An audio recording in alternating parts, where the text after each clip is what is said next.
On this episode of Locked On Angels, Chuck and Geoff from Angels Win join us, and we're discussing the moves we would have made in the offseason. Plus, what's the one thing that will turn this team around? Is it going to take more than one thing? Probably will. It's time to get locked on with Mike and John, and this is Locked On Angels.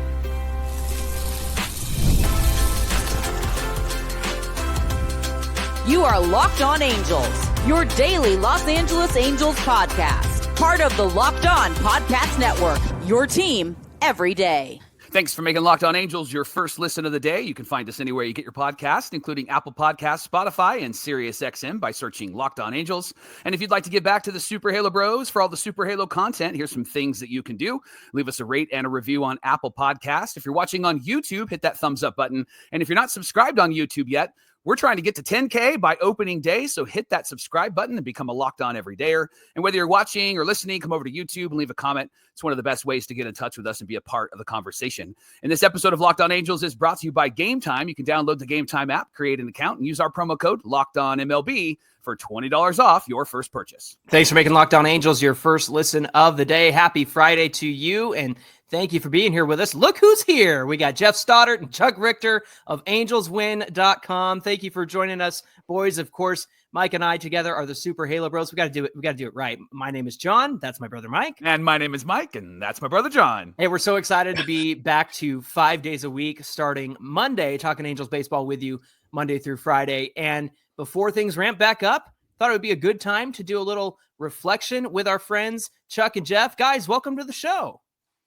Thanks for having us. Great to be here. Yeah, this is great. Thanks, guys. It was by popular demand. Everyone said, you guys got to get together with Angels Win. And in fact, I think, Chuck, you and I messaged about it maybe last off season, and then you know how life gets. And it's good that we're finally doing it at this point of the off season. So we wanted to start with a little Angels Win roundtable discussion. Mike, why don't you get us started here? Yeah, I feel like the Angels fandom IQ just got raised with you guys being here. So honored to have you. So Chuck, let's start with you. What grade would you give the Halos for the offseason so far? So far, C minus. C minus. Okay. Yeah. Why? I give a C minus because, well, heck, if you would have asked me in November, it'd probably be an A plus. Right. They got out of the gate hot. But yeah, they still need to address second base or a third base spot. I like the Kikuchi signing a lot. I like the Travis d'Arnaud signing as well. I liked acquiring Jorge Soler. I wanted him this past offseason as a guy to somewhat replace. Obviously, you're not going to replace Ohtani's power numbers, but to, slot him at a DH. So I think that's a solid add. Hendricks, he's whatever. He's a backing guy. Some of the depth pieces could be proved to be solid. We don't know yet, but they need to get a second baseman, I believe, or a third baseman, which would shift Rengifo over to one of the other spots. But that's why I'm getting them a C minus. They need to do more in the bullpen too. Do you think Christian Moore is the solution at second base, or do you think it has to be a veteran guy? I think it's got to be a veteran guy. I like Moncada as far as the guys that are available right now. That's somebody I was thinking of too. Absolutely. Yeah. And he provide a little thump from the left side of the plate too, which, the Angels, lineup is lacking in that department. Yeah. I think you get him on a 1-year deal, maybe, hopefully. But even if he wants more, he's a guy that you can slot in at third base, second base, give, Christian Moore some time in the minors. Yeah. Geoff, what about you? What grade would you give so far? I struggle to go anywhere above a D plus. So I'm just going to go with D plus. I echo a lot of what Chuck said. I think, getting Soler for Canning was fine. You say Kikuchi. I also say Kikuchi.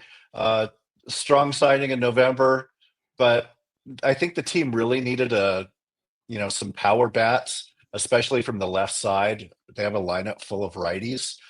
So I think a left-handed power bat would have been good. There just wasn't a lot to get excited about. And other than baseball and seeing the green grass and hearing the crack of the bat and everything, I don't know that I'm much more excited about going into the 2025 season than I was going into 2024.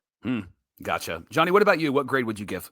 I think I'm going to go with Chuck with a C-. And the reason why is because I think there's a lot of things that they've done to raise the floor of the team.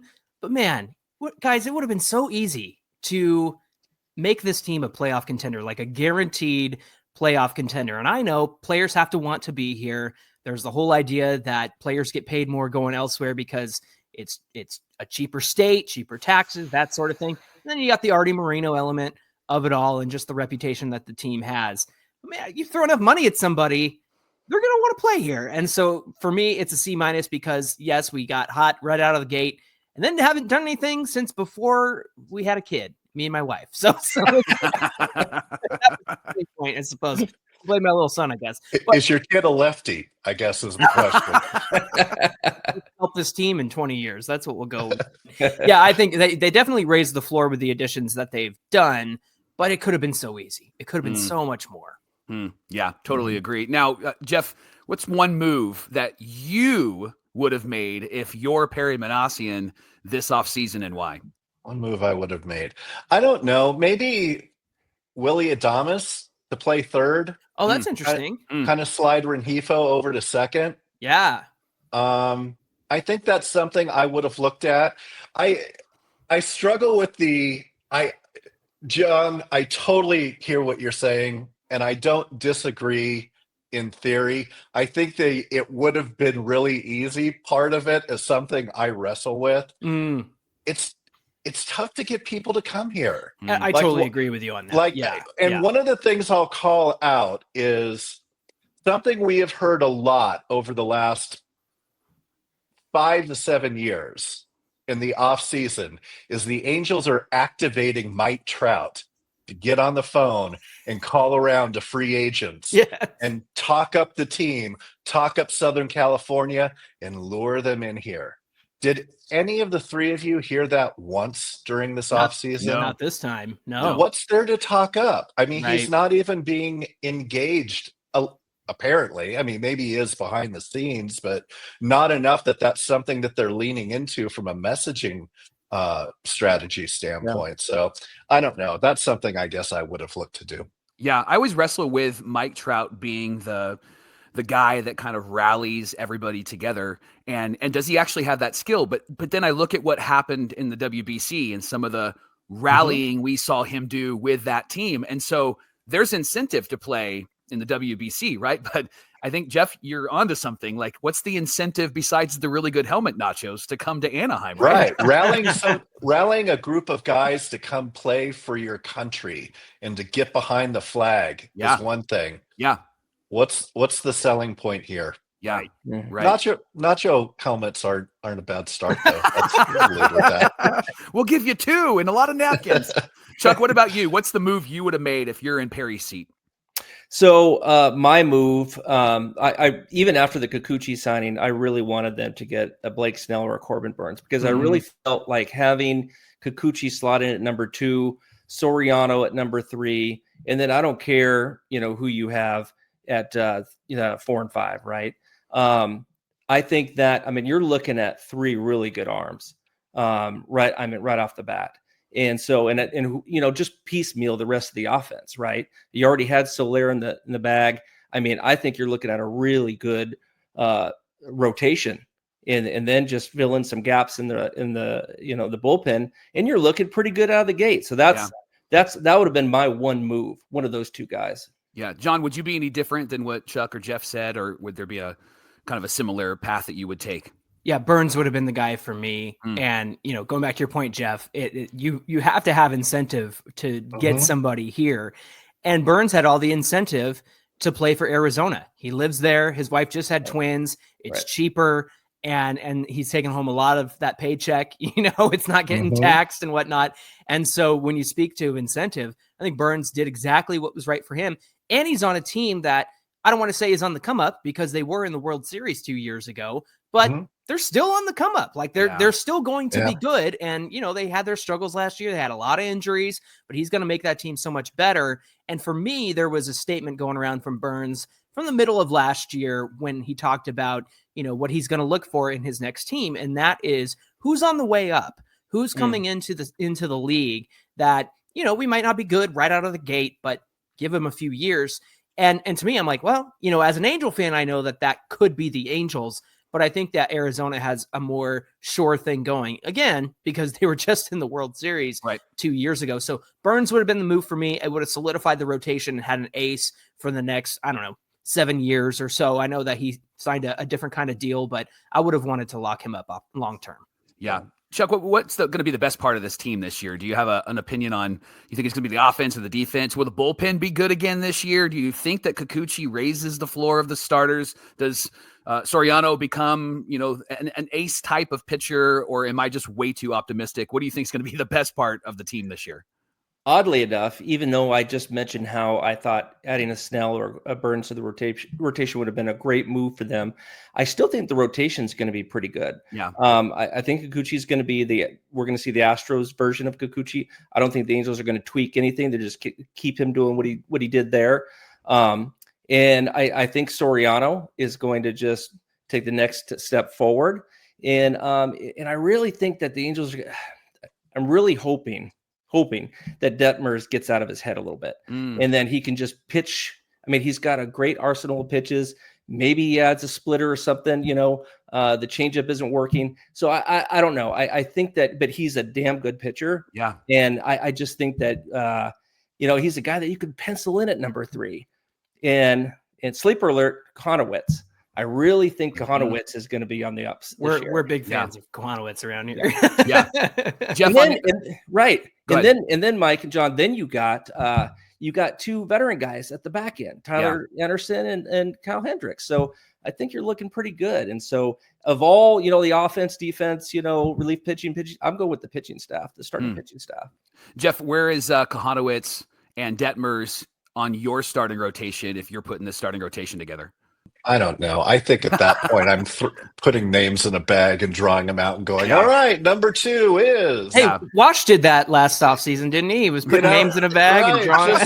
That's how he made his lineup. That's Sandoval. That's how Sandoval got the starting spot at the top of the top of the season. Come on. It's the Angels way, right? I mean, where they sit in the rotation, I'm less interested in as opposed to their effectiveness. How much are we seeing them on the bump? How deep are they able to go?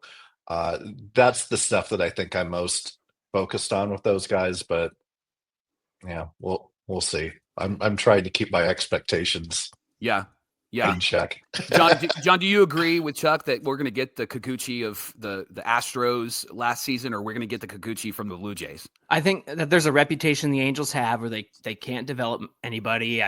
We talked about this on Wednesday, but you look at what Brock Burke did coming over from the Rangers to the Angels, turned into a stud. They got Ben Joyce to add the splinker. I think that if you just tell Kikuchi to keep being Kikuchi, change the fundamentals of your approach and your arsenal. And that's what he did in those last 10 games with the Astros. And so when you make fundamental changes versus tweaks, and things like that, which, guys do that all season long. They make tweaks to their delivery, or even at the plate, they make tweaks to their swing.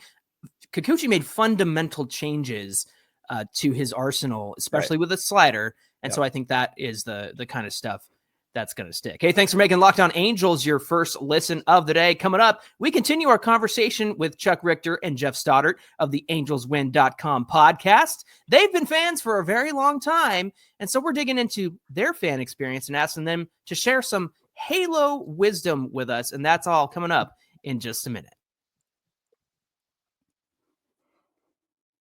Hey, today's show is brought to you by our friends at PrizePicks. Well, the big game is almost here. There's no better way to make it even more exciting than with PrizePicks. It's America's daily fantasy sports app, and it's so much fun to use. Over 10 million members and billions in winnings awarded. PrizePicks makes it fun and simple to get in on all the action. Here's how it works. You pick more or less on at least 2 player projections. And if you're right, you could win up to 1,000 times your cash. And they have a free pick for you for the big game.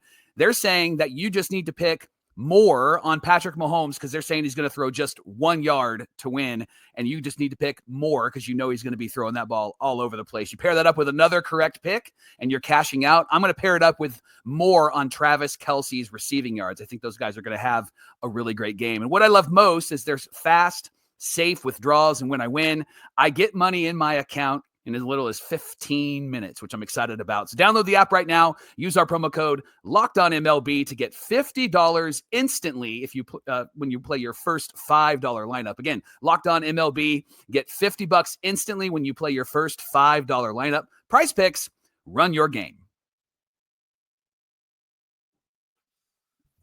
This is the Locked On Podcast Network, where it's your team every day. We thank you for making Locked On Angels your first listen of the day. We're here with the hosts of the AngelsWin.com podcast, Chuck Richter and Geoff Stoddart. So great to have you guys here. One of my favorite listens when it comes to fan Angels media, and you know, we had Talking Halos on last Friday, and so we had to have you guys on this Friday because we knew that there would be some great discussion, and I've been looking forward to this conversation. You guys are longtime fans of this team. You've seen a lot of Angels baseball, even longer than Mike and I have been fans, and that's not a knock on age or anything. That's just, you know, experience. It's a knock on age. But you guys are old. Tell us about. Yeah, right. Tell us about the old day, Grandpa. Right. When the Angels got started. No, I'm just kidding. But this kind of came to mind because, Chuck, I remember seeing a tweet. I don't know if it was from you or if it was from the Angels Win Twitter handle, but it was basically like, guys, I know it sucks right now, but you have not been through what some of us Angel fans have been through in the past. And so there's a couple questions, and I want you guys to take it away. The Angels haven't made the playoffs since 2014. It's 10 seasons of tough times, but definitely not the only time the Angels have been through tough times. And so are these last 10 years worse than previous times the Angels have gone through it, so to speak? Chuck, what do you say? That's a tough one because when I think of the 90s, and I'm sure Geoff remembers it vividly, it was a decade of struggle. And even the 1 year in the 90s where we thought we were going to do something, we had an enormous lead in August, and we just gave it away. Yeah, and still that just haunts me to this day. Yep. Anyhow, that said, the players the Angels were developing during that decade, the Tim Salmons, the Garrett Andersons, the Troy Percivals, drafting Darren Erstad. I mean, Damon Easley, you just go on and on and on and on. That team was fun to watch. Mm-hmm. And even the supplemental players that they brought in were fun to watch during those years. And so I really think that, which led to an eventual World Series run with those players. So I would say this past decade has been worse because you had so much high hopes from a decade in the 2000s of success, right? And then adding Albert Pujols, and then we're thinking, oh gosh, and then we get Josh Hamilton, and this guy's a slugger. And then, Artie's always going for, the big splashes, and you have that, they make it to the playoffs and that's word, but it's just a struggle that Artie won't invest in starting pitching, and he just goes for the big splash hitters, and it's just been one season after another of just misery. And so I would say this past decade has been a lot worse. And and a lot of the fans could look at some of the records that we had during the 90s and go, good Lord, are you sure? Yeah, they were terrible. But no, I mean, I think this past decade has been much, much worse. Yeah. Well, and every team has like an ebb and flow of, like the Angels had in the first decade of the 2000s. And then, most teams will have a downturn like they did in the 2010s. Of course, they made the playoffs in 2014. But the problem is that behind the scenes, it doesn't seem like we had the typical development that teams that aren't doing so well are, we're not doing great at the major league level. Let's make sure, in 5 to 10 years that we're back at it. And so theoretically, it would have been nice from, 2021 onward to have had, the minor leagues backfilled so that, you could support your Trouts and Ohtanis while you had them on the team. And maybe we're starting to see some of that now with the young guys that we're excited about. I told Mike the other day that feels like with the Angels promoting guys so fast to the majors, be it your Nettos and your Shonowells and even giving O'Hoppe a chance when he came over from the Phillies. It's like making up for lost time.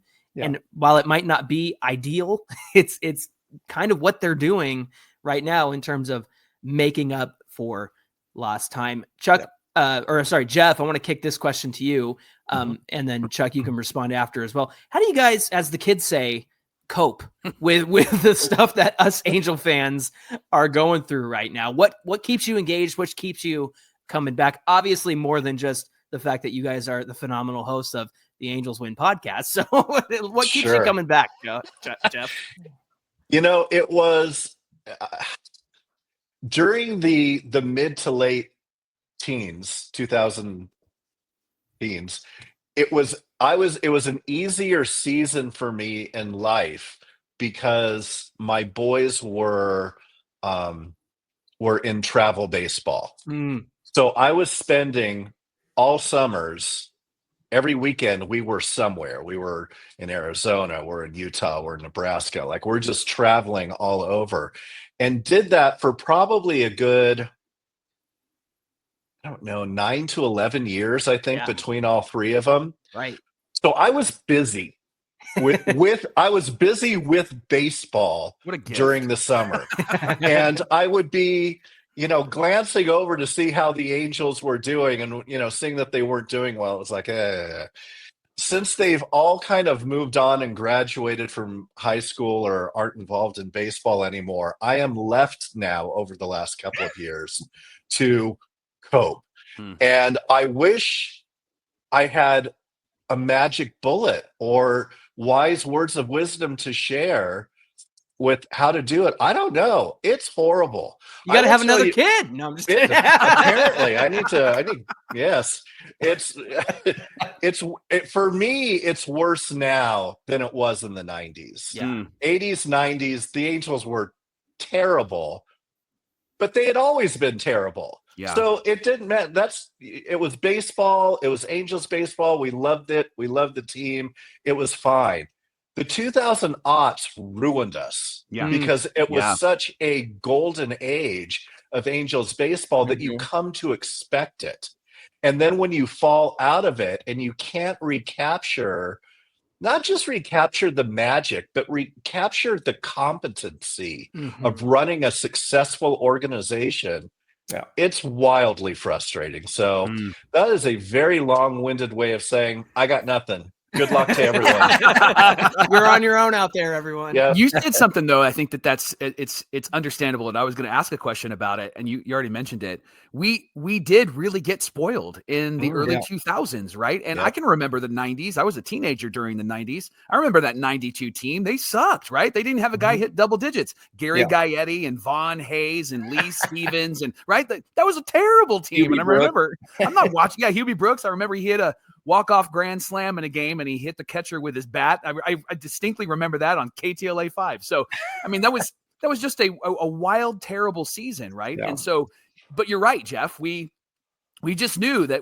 it felt like we were being pecked to death by a duck when it comes to watching the Angels during the 90s. We knew that they were going to be terrible. So that 95 season, when they were close, I remember looking at the standings going, how are we where we're at right now? And then obviously it all fell through our fingers. So Chuck, how do you cope, or do you cope? Whiskey. Yeah. For me, I've gotten to the point, guys, where if the Angels just look awful and they're getting their butts kicked early on, I'll just flip the channel and walk away. We got these smartwatches these days and all these electronic devices that alert us if, oh my gosh, O'Hoppe hits a 3-run home run. They're like, my interest is peaked again. So maybe I'll turn the game back on. And then I'll turn the game back on and I'll watch it. And sometimes I'll watch it to the end. And then if I see them playing poor and getting their butts kicked again in the game, I'm like, you know what? I don't want to go to bed angry and sad and depressed, And I mean, how many of us have gone to bed that way over this last decade? And you're just thinking to yourself, I'm so mad. And then you wake up mad, And so I just got to the point where I put on a movie, go take the dog for a walk, go talk to my wife. Oh my gosh, how horrible. She's a part of the cope, huh? Here's the thing that John and I have talked about on the show pretty often, because we've had fans ask us about, like, how do you stay faithful to the team and root for this team? I can't turn it off. It's hard to go and look for another team, right? It's hard to go and say, I'm gonna cheer for them. So how do you, Geoff, how do you stay loyal to this team despite the terribleness that it is right now? Yeah, they're my team. I mean, whether or not they're doing great or they're doing horrible, they're my team. Yeah. But because they're my team, I'm a realist in looking and being able, to call them what they are. Yeah. If they're great, I'm going to shout it from the mountaintops. If they're horrible, well, I guess Chuck and I have a podcast, so we're shouting it from the mountaintops with there too. Yeah. But yeah, I just, they're every bit as much a part of me as my parents are, as my children are. Yeah. I would no sooner leave to become a fan. I can't even imagine becoming a fan of another team. I mean, I live in Colorado now, so I cheer for the Rockies from a National League standpoint. Totally. But they're equally as horrible as the Angels, so it's not like I get a reprieve there. They're just my team. I love them. I always will. Yeah. Chuck, what do you do about this toxic relationship? Yeah, I mean, to just echo what Geoff said, I mean, they will always be my team. I mean, we've lived through the bad times. We've enjoyed, the playoff runs and the, in the 80s and then the 2000s and the World Series and whatnot. And, it's just, they're always going to be, they're ingrained in me. I mean, I listen to the radio at night, the transistor radio. That's how far I go back in my bed under my covers. Charlie, turn the game off. So I'd turn it down and put it in the pillow underneath. And I'd listen to the game and go to sleep at night, in elementary school and whatnot. And so, I mean, I got a long history with the team. I love them and I'm always going to love them. But, I mean, I tell you what, going through what we did in the 90s and the heartache of, 79 and 82 and especially 86 and then 95 made that World Series victory in 2002 so sweet. I mean, I get the goosebumps right now just thinking about it. What I appreciate about your guys' perspective too, and Geoff, this kind of there was a light bulb when you said something, and it just made me think, like, we as longtime fans are going to be the most critical. Like, we're going to have the highest highs and the lowest lows. And it's almost like that friend who can, like, tell it like it is to you, that you trust, you can go to and say, like, hey, what do you think of this? And then they set you straight. Mike does that to me all the time, right? He tells me what to do and puts me in line. But I'm saying that, like, as a fan, I think that longtime fans who go through it thick and thin with whatever team, and with us, the Angels, it's like you've earned a spot to be critical because you've seen the highest of highs and you've also seen the lowest of lows, of which we're going through right now. Today's show is brought to you by our friends at Gametime. I love going to live events. I love going to sports, music, theater, comedy, all of it. One of my favorite memories was when my wife and I and my son went to see Third Eye Blind in concert because we're raising him right. And we got our tickets on Gametime. And right now, they're making it really easy for you to go to your favorite events with their new feature, Gametime Picks. It filters out all the fluff and helps you to get the incredible deals on great seats. Don't have to waste the time searching through seats or games or concerts or comedy that you don't want to go to. And with Gametime Picks, we found an amazing deal to go see Third Eye Blind. And then we got to see where we're going to sit beforehand, which was really helpful because you want a good comfy seat, right? I want to be on the end where I can get up, I can stand, I can sit. I'm a dad. And so I take all the guesswork out of buying tickets, and you can too with Gametime. Download their app right now, create an account, and use our promo code LOCKEDONMLB for $20 off your first purchase. Download Gametime today. What time is it? Gametime.